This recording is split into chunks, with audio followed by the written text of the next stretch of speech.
Hi, ನಮಗೆ ರೂಮುಗಳಲ್ಲಿ A C points ಹಾಕಬೇಕು ಅಂತಂದರೆ ನಮಗೆ ಬಿಲ್ಡಿಂಗ್ ಕಂಪ್ಲೀಟ್ ಆದಮೇಲೆ ಲಾಸ್ಟಲ್ಲಿ ಕೋರ್ ಕಟಿಂಗ್ ಮಾಡಿ ಎ ಸಿ ಪಾಯಿಂಟ್ಸ್ ಹಾಕೋಬೇಕು ಅಂತಂದರೆ ನಮಗೆ ಗಲೀಜಾಗಿಬಿಡುತ್ತೆ ರೂಮ್ಸ್ ಎಲ್ಲ.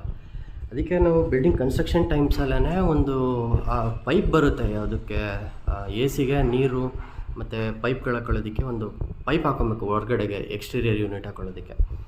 ಅದಕ್ಕೆ ನಾವು ಫಸ್ಟೇ ಮುಂಚೆನೇ ಹೋಲ್ ಮಾಡಿಕೊಂಡ್ರೆ ಬೆಸ್ಟ್. ಇಲ್ಲ ಅಂತಂದರೆ ಲಾಸ್ಟಲ್ಲಿ ಪಟ್ಟಿ ಅದ್ರ ಮೇಲೆಲ್ಲ ನೀರು ಬಿದ್ದು ಕಟಿಂಗ್ ಮಾಡಬೇಕಾದ್ರೆ ಗಲೀಜಾಗಿಬಿಡುತ್ತೆ. ನಮಗೇನು ಬೇಕು ಅಂತಂದರೆ 3 ಇಂಚಸ್ ಪೈಪಲ್ಲಿ ಒಂದು ಕೋರ್ ಕಟಿಂಗ್ ಬೇಕು. ಅದಕ್ಕೆ ಇಲ್ಲಿ ಗೋಡೆಯಲ್ಲಿ ನಮ್ಮದು ಎ ಸಿ ಟೆಕ್ನಿಷಿಯನ್ ಕರೆಸ್ಬಿಟ್ಟು ಪಾಯಿಂಟ್ಸ್ ಮಾಡಿಕೊಂಡ್ರೆ 3 ಇಂಚಸ್ 75 mm ಅಂತ ಬರುತ್ತೆ.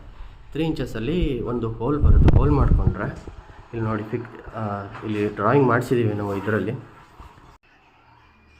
ಇದಕ್ಕೆ ಮಿಷಿನ್ ಫಿಟ್ ಮಾಡಿಬಿಟ್ಟು ಕೋರ್ ಕಟಿಂಗ್ ಮಾಡಬೇಕು. ಅದು ಬಂದುಬಿಟ್ಟು ಒಂದು ಪಾಯಿಂಟ್ಗೆ 1,000 ರೂಪಾಯಿ ಅಂತ ಕೋರ್ ಕಟಿಂಗ್ ತೊಗೊತಾರೆ.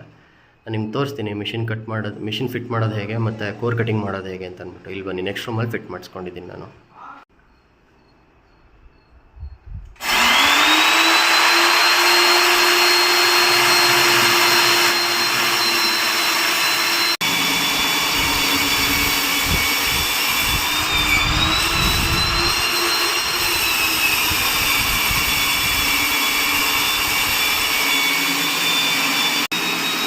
ಇದು ಎಕ್ಸ್ಟೀರಿಯರ್ ಯೂನಿಟ್. ಇದು ಒಳಗಡೆ ಎ ಸಿ ನಮ್ಗೆ ಬರುತ್ತೆ. ಇದು ಎಕ್ಸ್ಟೀರಿಯರ್ ಯೂನಿಟ್ ಫಿಕ್ಸ್ ಮಾಡ್ಕೊತೀವಿ ಈ ಜಾಗದಲ್ಲಿ.